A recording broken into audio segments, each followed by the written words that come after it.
जी बिस्मिल्लाहिर्रहमानिर्रहीम। मैं मोहम्मद ज़ुबैर और आप देख रहे हैं मेरा यूट्यूब चैनल और फेसबुक पेज। उम्मीद है तमाम दोस्त खैरियत से होंगे। अच्छा जी, जैसा आपको पता है 26 तारीख को सोशल वेलफेयर ऑफिसर का पेपर हुआ है और ये जब रिक्वेजिशन चली थी हम तब से इसके पीछे लगे हुए हैं। बिल्कुल ऐसी है। और हमने ही सबसे पहले बताया था कि जी, 44 सीट्स जो है तो वो आ रही हैं। अब इसका पेपर हो चुका है तो अब शहजाद साहब मेरे साथ मौजूद हैं। आज हम डिस्कस करेंगे कि ये जो सोशल वेलफेयर ऑफिसर का पेपर है, ये पेपर किस तरह से था, कौन कौन से पोर्शन में से आया इस पेपर। अच्छा, उसके बाद इसका एक्सपेक्टेड मेरिट क्या होगा और इसका एक्सपेक्टेड डेट क्या है रिज़ल्ट डिक्लेरेशन की। तो आज इसके ऊपर बात करने के लिए जी सर। सर एक तो ये बताएं कि सोशल वेलफेयर ऑफिसर का पेपर आपने देखा है? मैं सर उसको थोड़ा देख पाया हूँ। अच्छा। मैंने जीके वाला पोर्शन तो देखा था। बाकी जो क्वेश्चन वो मैंने थोड़े देखे हैं, कोई ज़्यादा डिटेल में मैं उसको देख नहीं सकता था। अच्छा चलो, मैंने सर तकरीबन कोई 90 के करीब क्वेश्चंस देखे हैं। ओके। एक तो हमारे जो सोशल साइंसेज हैं, इंक्लूडिंग हम सारे सोशल हाँ जी। साइंसेज के हैं। हाँ जी। हम सब लोगों का एक ये इशू है कि हमें शायद पेपर प्रेशर की वजह से जो एग्जैक्ट स्टेटमेंट्स हैं ना क्वेश्चंस की, हम्म, वो लोग भूल जाते हैं। सही। ठीक है, तो इस वजह से ये देखना कि क्या जो की शेयर की गई थी वो ठीक है या गलत है, हम्म। ये मेरे ख्याल में एक और बहस है। इस पे हम्म। हम नहीं जाते। बट ओवरऑल जो मैंने पेपर देखा है सर, हाँ मैक्सिमम जी। जो कि मैंने देखा है, ठीक है। जिस जीके के तो 20 नंबर पूरे देखे हैं और हाँ जी। बाकी भी काफ़ी सारा सवाल, तो टोटल अगर 90 सवाल बनते हैं हम्म। तो एक तो पेपर बैलेंस्ड था। ठीक है। और जो पब्लिक सर्विस कमीशन ने मेंशन किया हुआ था अपने हम्म। सब्जेक्ट्स, हम्म। तकरीबन तमाम सब्जेक्ट्स को उसमें डाला गया है। ठीक है। Social work, sociology, research, gender anthro. Studies, women hmm. Studies, anthropology, ठीक है। सोशल लेजिस्लेशन के भी क्वेश्चंस थे। हम्म। तो ओवरऑल एक मिक्स्ड पेपर था, ठीक हो गया। एक बैलेंस्ड पेपर था। ये भी मैं नहीं कह सकता कि ऐसा पेपर था कि वो हर बंदा अटेम्प्ट कर सकता था। हम्म। ये भी मैं नहीं कह सकता कि वो ऐसा पेपर था कि वो अटेम्प्ट ही ना हो पाए। यानी नॉर्मल सा था। नॉर्मल पेपर था। ओके। और ये जब इस किस्म का बैलेंस्ड पेपर आता है हम्म। तो वो उन कैंडिडेट्स को ज़्यादा फेवर करता है जिन्होंने पढ़ा होता है। जिन्होंने पढ़ा होता है और किताबें पढ़ी होती हैं, नंबर एक। नंबर दो, हम्म। मैं डे फर्स्ट से जिस बात पे फोकस कर रहा था हम्म। कि ये जो 20 नंबर जनरल नॉलेज के होंगे ये रेस्क्यू करेंगे उम्मीदवार को। और यकीनन पता है सर क्या रोल होता है? प्ले करते हैं वो सर 20 पता ही नंबर क्या भी। होता है, ये जो सब्जेक्ट का पेपर होता है ना, हम्म।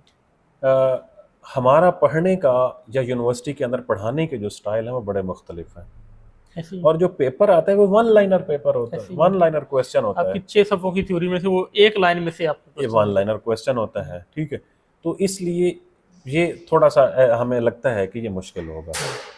तो ओवरऑल पेपर बैलेंस था, सारे सारे सब्जेक्ट्स को ऐड किया गया था। हम्म।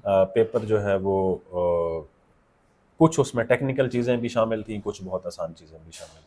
ओके। लेकिन ओवरऑल जो जीके का पोर्शन था, हाँ जी। उस पे मैं थोड़ा सा हैरान था। वैसे वो जीके टफ वाला था। पोर्शन मुश्किल था। टफ था वो। मुश्किल था। हाँ जी। मतलब मुश्किल से मुराद ये नहीं है कि वो भी कोई हल ना होने के बराबर हो, लेकिन ओवरऑल जो 20 क्वेश्चंस उठाए गए हैं वो ज़रा मुख्तलिफ नेचर और बिल्कुल ज़रा ऐसे ही। हाँ, वो 20 क्वेश्चन मैंने भी देखे हैं, हाँ वो जी, टफ थे। वो टफ थे जी। उसका उर्दू पोर्शन भी मैंने देखा है। हम्म, बाकी जो थे जीके वाली चीज़ें मुश्किल थी। अच्छा।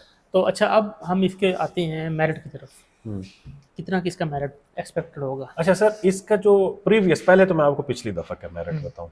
जो पिछली दफ़ा पब्लिक सर्विस कमीशन की तरफ से सोशल वेलफेयर ऑफिसर की सीट्स आई थी, हाँ जी। उनका जो खवातीन का मेरिट था रिजर्व सीट्स का और हाँ जी। रिलीजियस माइनॉरिटीज़ का, वो 40 नंबर पे था। खवातीन और मिनॉरिटीज़ का 40 पे था। 40 पे, यानी और पूरे लोग भी पास डिफरेंट नहीं हो एबल्स सकते थे। पीपल्स का भी 40 पे था। ओके। अब आ जाते हैं ओपन मेरिट का। हाँ जी।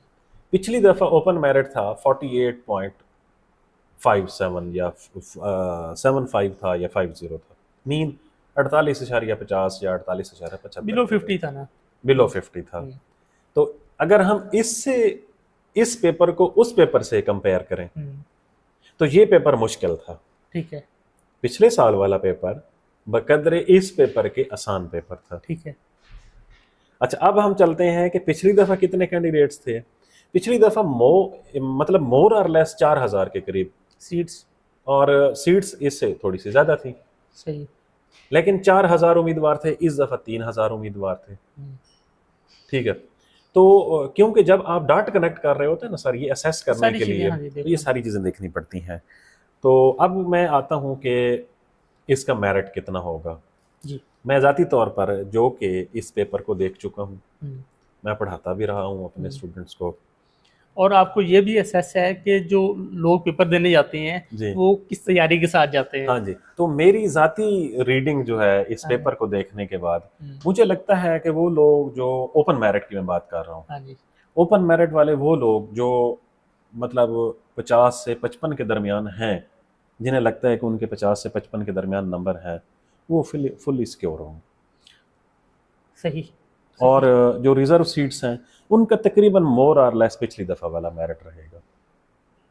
वैसे 50, आप 55 तक ले गए, मेरा नहीं ख्याल कि अगर इस तरह की सारी सिचुएशन है ना नहीं, तो ये मैं 52 से क्रॉस करेगा। चलें मैं 50 से 55, क्योंकि एक दरमियान में 5 नंबर है ना। हम्म, इनफैक्ट मैं 5 नंबर इसलिए कि ये एक स्टैंडर्डाइज हम्म, डिजिट है। हम्म, आपने तो क्लासिफाई कर दिया ना, हम्म। कि जी आपने कहा 52, ठीक है, मैंने ज़रा क्लासिफाई नहीं किया। मैं थोड़ा सा मार्जिन दे रहा हूँ उन लोगों को भी जो 50 हैं और हाँ उनको भी जी। जो इससे, खैर 50 से ऊपर वाले तकरीबन सारे के सिक्योर है। सारे लोग जो हैं वो सिक्योर होंगे। ओके। चलिए, ये अच्छी बात है कि इतना बहुत ज़्यादा हाई मेरिट नहीं है, वो 70-80 वाली बात नहीं नहीं नहीं, है। वो तो हो ही नहीं सकता ना इस पेपर में। मैंने कल हाँ। एक मैसेज ग्रुप के अंदर देखा है, हाँ जी। एक लड़के ने मैसेज किया हुआ था, जी मेरे 70 नंबर हैं। हम्म, तो मुझे वो इरफान, हमारा एक दोस्त है रावलपिंडी, अपना मियाँ वाली में सोशल वेलफेयर ऑफिसर है, हम्म। तो मुझे वो याद है इरफान के लास्ट टाइम मेरे ख्याल में 76 या ओके। 75 नंबर थे। तो मैं फिर उसे देख रहा था, फिर मैं इरफान को भी असेस कर रहा था। इरफान बहुत मेहनती आदमी है, सही। सही। उसने जितनी मेहनत और जितने मतलब पैशन रगड़ा के खाया साथ। था, उसके इतने नंबर थे और वो डिजर्व भी करता था। ओके। अदरवाइज ये ऐसा पेपर नहीं था कि आप उसमें 76 नंबर ले लें, बिल्कुल भी नहीं था। सही। हाँ सही। जी। हाँ, ओवरऑल ये है कि बैलेंस्ड होने की वजह से हम्म, बहुत सारे उम्मीदवार ऐसे भी हैं जिन्होंने कोई रैशनल तरीके से पेपर को अटेम्प्ट किया है, और बहुत ज़्यादा मिस्टेक्स नहीं की, ओवर अटेम्प्टिंग नहीं की उन्होंने, हम्म। तो मेरे ख्याल में वो क्वालिफाई कर जाएंगे। ओके। 50 एवरेज अच्छा जी। है। अच्छा, तो अब इसका एक्सपेक्टेड आपको क्या है कि कब तक रिजल्ट अनाउंस होगा? अच्छा, ये क्योंकि हम एक्सपेक्ट कर रहे हैं, जाहिर सी ऐसे बात नहीं है। होता कि हमारे पास कल पेपर हुआ है, आज तो पेपर कलेक्ट ही नहीं हुआ ना अभी तक हाँ तो जी। पूरे पंजाब से। ये कोई इन्फॉर्मेशन नहीं होती, हम अपनी असेसमेंट कर रहे होते असेसमेंट हैं। कर रहे होते हैं, ये एक्सपीरियंस बेस होता है। हम्म, मुझे लगता है सर, ये 26 मई से पहले पहले रिजल्ट आ जाएगा। 26 मई। 26 अप्रैल को पेपर हुआ है, हाँ जी। तो इंशाल्लाह 26 मई से पहले पहले आ जाएगा। ओके। वैसे आमतौर पे पीपीएससी का यही प्रैक्टिस है, हम देखें सारा पिछला तो ये 15 दिन से पहले रिजल्ट अनाउंस नहीं करता, और 15 से 30 दिन के दरमियान एवरेज मैक्सिमम पेपर्स का दे देता है। जी। बहुत कम ऐसा होता है जिस तरह ये पैरा में हुआ था कि पेपर हुआ और नेक्स्ट वीक में रिजल्ट आ गया, ऐसा बहुत अच्छा, कम होता है। जो सर ये जो अभी रेगुलेटरी अथॉरिटी वाला आपने बताया ना, उसमें उम्मीदवार भी थोड़े थे। हम्म, उन्होंने हाँ जी। रीजन वाइज दी है, रीजन वाइज उम्मीदवार थोड़े थे। इसमें हम्म, टोटल 3000 के करीब लोगों ने अप्लाई किया हुआ है।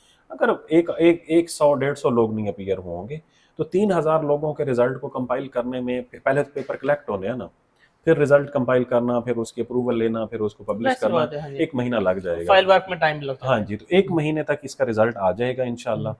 और आप में से वो लोग जो ये समझ रहे हैं कि इंशाल्लाह उनके अच्छे मार्क्स पचास हैं। 55 नंबर या इससे भी ज़्यादा आ रहे हैं, तो मैं आप लोगों को रिक्वेस्ट करूँगा, क्योंकि आप सारे के सारे हमारे मतलब सब्जेक्ट से हैं, आप लोग अपने इंटरव्यू की तैयारी शुरू कर दें।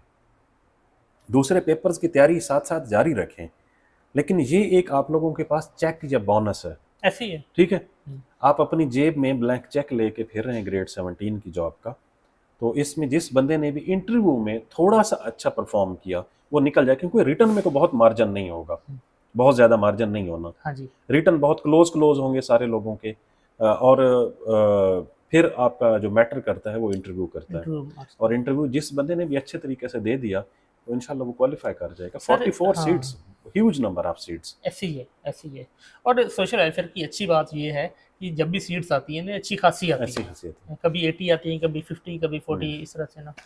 तो चलें, ये तो बड़ी अच्छी आपने बातें की हैं लोगों को। हाँ, और लेकिन मैं एक और चीज़ ऐड करना चाहता हूँ हम्म, सर। देखें, सोशल वेलफेयर ऑफिसर की जिन लोगों ने तैयारी की है, हम्म, एक तो पेपर दे के उन्हें सबक भी मिल चुका है, हम्म, पहली बात। हम्म, दूसरी बात, जिन लोगों ने भी इस तैयारी को अच्छा किया है वो ये मोमेंटम कायम रखें और पैरोल एंड प्रोबेशन की तैयारी करें। ऐसे ही पैरोल एंड प्रोबेशन उसका मेरे ख्याल 100% ये क्वालिफिकेशन क्वालिफिकेशन है। एक तो पैरोल एंड प्रोबेशन के बारे में सर मैं प्लान कर रहा हूँ, इंशाल्लाह 1 मई से हम एक शॉर्ट सेशन अपना लगाएंगे। अच्छा, तो दूसरा ये है कि पैरोल एंड प्रोबेशन की सीट क्योंकि 1 जुलाई से 17 स्केल में चली जाएगी, ठीक है। तो अब ये भी, अच्छा वो डे 1 से रेगुलर है, ऐसे ही सोशल वेलफेयर ऑफिसर की कॉन्ट्रैक्ट पे है, 5 साल का फिर आप रेगुलर होंगे जाके, ठीक है। तो अब जिन लोगों ने भी इसकी अच्छी तैयारी कर ली है या जिन लोगों ये तैयारी अच्छी नहीं कर सके और उनके पास टाइम है, तो वो प्लीज़ अब पैरोल एंड प्रोबेशन पे फोकस करें, इस ऐसे तैयारी ही को ज़ाया नहीं करना ऐसे ही चाहिए। ऐसे ही बस सर मतलब कंप्लीट करें और कुछ बस सर। चलें जी, उम्मीद है आप लोगों को वीडियो मालूमाती लगी होगी, क्योंकि बार बार आप लोग मैसेजेस कर रहे थे, पूछ रहे थे कि कितना एक्सपेक्टेड मेरिट होगा, रिजल्ट कब आएगा। तो हमारे पास जो मालूमात थी वो हमने आपके साथ शेयर की है। तो आप लोगों को अगर